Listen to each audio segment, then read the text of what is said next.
ಲೋಕಸಭೆ ಚುನಾವಣೆಗೆ ಬಿಜೆಪಿಯ ಉಸ್ತುವಾರಿಗಳನ್ನ ನೇಮಕ ಮಾಡಲಾಗಿದೆ. ಕರ್ನಾಟಕದ ಚುನಾವಣಾ ಉಸ್ತುವಾರಿಯೂ ಕೂಡ ನೇಮಕ ಆಗಿದೆ. ಈಗ ಆಲ್ರೆಡಿ ಲೋಕಸಭಾ ಚುನಾವಣೆಯನ್ನ ಗೆಲ್ಲೋದಕ್ಕೆ ಬಿಜೆಪಿ ಸಕಲ ಸಿದ್ಧತೆಗಳನ್ನ ಮಾಡ್ಕೊಳ್ತಾ ಇದೆ. ಈಗ ಆಲ್ರೆಡಿ ಎಲೆಕ್ಷನ್ ಮೋಡ್ಗೆ ಬಂದಾಗೋಗಿದೆ. ಸಹ ಉಸ್ತುವಾರಿಯಾಗಿ ಸುಧಾಕರ್ ರೆಡ್ಡಿಯನ್ನ ನೇಮಕ ಮಾಡಲಾಗಿದೆ. ರಾಧಾ ಮೋಹನ್ ದಾಸ್ ಅಗರ್ವಾಲ್ ಅವರನ್ನ ಕರ್ನಾಟಕದ ಚುನಾವಣಾ ಉಸ್ತುವಾರಿಯಾಗಿ ಬಿಜೆಪಿ ನೇಮಿಸಿದೆ. ಬಿಜೆಪಿ ರಾಷ್ಟ್ರೀಯ ಅಧ್ಯಕ್ಷ ಜೆಪಿ ನಡ್ಡಾ ಅವರ ಸೂಚನೆ ಮೇರೆಗೆ ಆದೇಶವನ್ನ ಹೊರಡಿಸಲಾಗಿದೆ. ನಡ್ಡಾ ಸೂಚನೆ ಮೇರೆಗೆ ಆದೇಶವನ್ನ ಹೊರಡಿಸಿದ್ದಾರೆ. ಅರುಣ್ ಸಿಂಗ್ ಬಿಜೆಪಿಯ ರಾಷ್ಟ್ರೀಯ ಪ್ರಧಾನ ಕಾರ್ಯದರ್ಶಿಗಳಾಗಿದ್ದಾರೆ. ಲೋಕಸಭಾ ಚುನಾವಣೆಗೆ ಬಿಜೆಪಿ ಭರ್ಜರಿ ಸಿದ್ಧತೆಯನ್ನ ಮಾಡ್ಕೊಳ್ತಾ ಇದೆ. 28ಕ್ಕೆ 28 ಲೋಕಸಭಾ ಕ್ಷೇತ್ರಗಳನ್ನು ಕೂಡ ಗೆಲ್ಲಬೇಕು ಅಂತ ಕೇಸರಿ ಪಡೆ ಎಲ್ಲಾ ರೀತಿಯ ರಣತಂತ್ರಗಳನ್ನ ಹೇಳಿತಾ ಇದೆ. ಲೋಕಸಭಾ ಕ್ಷೇತ್ರಗಳಿಗೆ ಉಸ್ತುವಾರಿಗಳನ್ನ ನೇಮಿಸಿದೆ ಬಿಜೆಪಿಯ ಹೈಕಮಾಂಡ್. ತುಮಕೂರಿಗೆ ಕೆ ಗೋಪಾಲಯ್ಯ, ಬೆಳಗಾವಿ ವೀರಣ್ಣ ಚರಂತಿಮಠ್, ಮೈಸೂರಿಗೆ ಅಶ್ವಥ್ ನಾರಾಯಣ್, ಶಿವಮೊಗ್ಗ ರಘುಪತಿ ಭಟ್, ಉತ್ತರ ಕನ್ನಡ ಹರತಾಳು ಹಾಲಪ್ಪ, ಚಿಕ್ಕಬಳ್ಳಾಪುರ ಕಟ್ಟಾ ಸುಬ್ರಹ್ಮಣ್ಯ, ದಾವಣಗೆರೆ ಭೈರತಿ ಬಸವರಾಜ್, ಉಡುಪಿ ಆರ್ಘ ಜ್ಞಾನೇಂದ್ರ, ದಕ್ಷಿಣ ಕನ್ನಡ ಕೋಟಾ ಶ್ರೀನಿವಾಸ್ ಪೂಜಾರಿ, ಮಂಡ್ಯ ಸುನಿಲ್ ಸುಬ್ರಹ್ಮಣ್ಯ, ಹಾವೇರಿ ಅರವಿಂದ್ ಬೆಲ್ಲದ್, ಕಲಬುರಗಿ ರಾಜುಗೌಡ, ಧಾರವಾಡ ಈರಣ್ಣ ಕಡಾಡಿ, ಬೆಂಗಳೂರು ಉತ್ತರ ಎಸ್ಆರ್ ವಿಶ್ವನಾಥ್. ಲೋಕಸಭಾ ಚುನಾವಣೆಗೆ ಬಿಜೆಪಿ ಭರ್ಜರಿ ಸಿದ್ಧತೆಯನ್ನ ಮಾಡಿಕೊಂಡಿದೆ.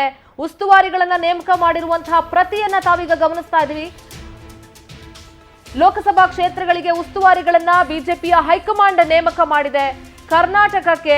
ಕರ್ನಾಟಕ ಚುನಾವಣಾ ಉಸ್ತುವಾರಿಯಾಗಿ ರಾಧಾ ಮೋಹನ್ ದಾಸ್ ಅಗರ್ವಾಲ್ ಅವರನ್ನ ಬಿಜೆಪಿ ನೇಮಕ ಮಾಡಿದೆ. ಇನ್ನು ಸಹ ಉಸ್ತುವಾರಿಯಾಗಿ ಸುಧಾಕರ್ ರೆಡ್ಡಿ ಅವರನ್ನ ನೇಮಕ ಮಾಡಲಾಗಿದೆ. ಇದ್ರ ಬಗ್ಗೆ ಕೂಡ ಚರ್ಚೆ ಮಾಡ್ತಾ ಹೋಗ್ತೀನಿ. ರಾಘವೇಂದ್ರ, ಈಗ ಆಲ್ರೆಡಿ ಬಿಜೆಪಿ ಕಂಪ್ಲೀಟ್ ಆಗಿ ಎಲೆಕ್ಷನ್ ಮೋಡಿಗೆ ಬಂದಿದೆ ಅನ್ನೋದು ಗೊತ್ತಾಗ್ತಾ ಇದೆ. ಉಸ್ತುವಾರಿಗಳನ್ನ ನೇಮಕ ಮಾಡಿದೆ. ಸೊ ಕರ್ನಾಟಕಕ್ಕೂ ಕೂಡ ಉಸ್ತುವಾರಿಗಳನ್ನ ನೇಮಕ ಮಾಡಲಾಗಿದೆ. ಕ್ಷೇತ್ರವಾರು 28 ಕ್ಷೇತ್ರಗಳಿಗೂ ಕೂಡ ಉಸ್ತುವಾರಿಯನ್ನ ನೇಮಕ ಮಾಡಲಾಗಿದೆ. ಸೊ ಏನ್ ಹೇಳ್ತೀರಿ ಈ ಬೆಳವಣಿಗೆ ಬಗ್ಗೆ? ಸಿಂಧೂರ, ಪ್ರಮುಖವಾಗಿ 28 ಕ್ಷೇತ್ರಗಳಲ್ಲಿ 28 ಕ್ಷೇತ್ರಗಳನ್ನ ಗೆಲ್ಲಬೇಕು ಅನ್ನೋದು ಬಿಜೆಪಿಯ ಧ್ಯೇಯ ಆಗಿದೆ. ಈ ನಿಟ್ಟಿನಲ್ಲಿ ಸಾಕಷ್ಟು ಸರ್ಕಸ್ ಮತ್ತೆ ಸಾಕಷ್ಟು ಹೋಮ್ ವರ್ಕ್ ಗಳನ್ನ ಬಿಜೆಪಿ ನಾಯಕರು ಮಾತಾಡ್ತಕ್ಕಂಥದ್ದು. ಯಾಕಂದ್ರೆ ಕಳೆದ ವಿಧಾನಸಭಾ ಸೋಲಿನಿಂದ ಹೊರಬಂದಿರತಕ್ಕಂಥ ಬಿಜೆಪಿ ಹೊಸ ಹುಮ್ಮನಸ್ಸಿನಲ್ಲಿ ಕಣಕ್ಕಿಳಿದಿರ್ತಕ್ಕಂಥದ್ದು. ವಿಜೇಂದ್ರ ಅವರ ಸಾರಥ್ಯದಲ್ಲಿ ಸಾಕಷ್ಟು ಬದಲಾವಣೆಗಳನ್ನ ಮಾಡೋದಕ್ಕೆ ಇದೀಗ ಬಿಜೆಪಿ ಮುಂದಾಗಿರ್ತಕ್ಕಂಥದ್ದು. ಆ ನಿಟ್ಟಿನಲ್ಲಿ ವಿಜೇಂದ್ರ ಅವರು ರಾಜ್ಯಾಧ್ಯಕ್ಷ ಆದ್ಮೇಲೆ ಸಾಕಷ್ಟು ಬದಲಾವಣೆಗಳು ಸಹ ಆದವು. ಇದೀಗ ಪ್ರಭಾರಿ ಮತ್ತೆ ಸಹ ಪ್ರಭಾರಿಗಳನ್ನು ಸಹ ಕೇಂದ್ರ ನಾಯಕರು ನೇಮಕವನ್ನ ಮಾಡಿರ್ತಕ್ಕಂಥದ್ದು. ಪ್ರಭಾರಿಯಾಗಿ ರಾಧಾ ಮೋಹನ್ ದಾಸ್ ಅವರನ್ನ ರಾಜ್ಯಕ್ಕೆ ನೇಮಕ ಮಾಡಿರ್ತಕ್ಕಂಥ, ಹಾಗೆ ಸುಧಾಕರ್ ರೆಡ್ಡಿ ಅವರನ್ನ ಸಹ ಪ್ರಭಾರಿಯಾಗಿ ನೇಮಕ ಮಾಡಿದ್ದಾರೆ. ಇದನ್ನು ಹೊರತುಪಡಿಸಿದ್ರೆ ಏನು 28 ಕ್ಷೇತ್ರದ ಲೋಕಸಭಾ ಕ್ಷೇತ್ರಗಳೇನಿದೆ ಆ ಲೋಕಸಭಾ ಕ್ಷೇತ್ರಕ್ಕೆ ಒಬ್ಬೊಬ್ಬ ಉಸ್ತುವಾರಿಯನ್ನ ಶಾಸಕರು ಮತ್ತೆ ಮಾಜಿ ಶಾಸಕರನ್ನ ನೇಮಕ ಮಾಡಿರ್ತಕ್ಕಂಥದ್ದು. ಆ ಶಾಸಕರ ಜವಾಬ್ದಾರಿ ಇಷ್ಟೇ.